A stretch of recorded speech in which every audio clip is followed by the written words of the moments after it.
particular diary as well to see how it pans out later in the day. Thank you very much.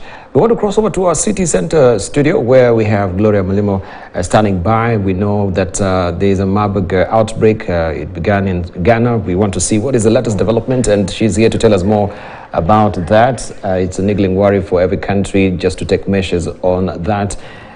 We have no sorting idea. Many of you also don't really have an idea on what Marburg virus is all about. And Gloria will be joining us to tell us more on that. And let's just cross over to her. She stands out there ready. Good morning, Gloria.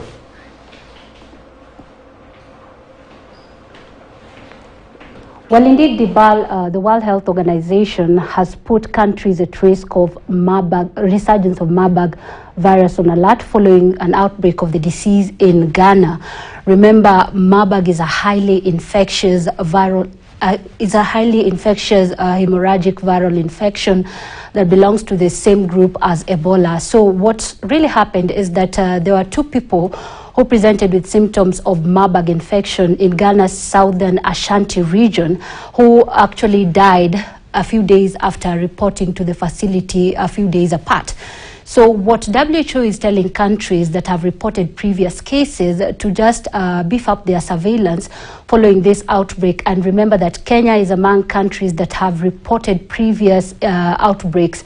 The other countries include Uganda, Democratic Republic of Congo, Angola. And remember that the outbreak reported in Angola back in 2005 was considered the deadliest, as it killed more than 200 people.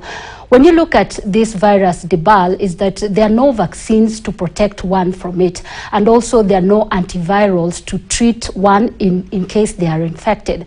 So, and also when you look at the fatality ratio, it's WHO puts it at 88%. So in the event one is infected, Dibal, what health workers do actually is just to manage the symptoms, like rehydrating these patients who come in with this disease. But remember, upon infection, after 7 days or so, one starts presenting with the hemorrhagic symptoms.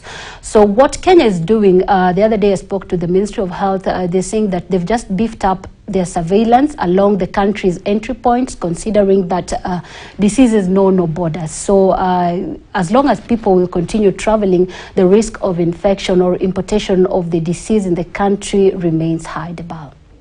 Right. And of course, we need to keep a caution on that. That is a developing story of the resurgence of Marburg virus. Asha Fox will also tell us more about what is happening on social media. I know it's not Marburg virus, but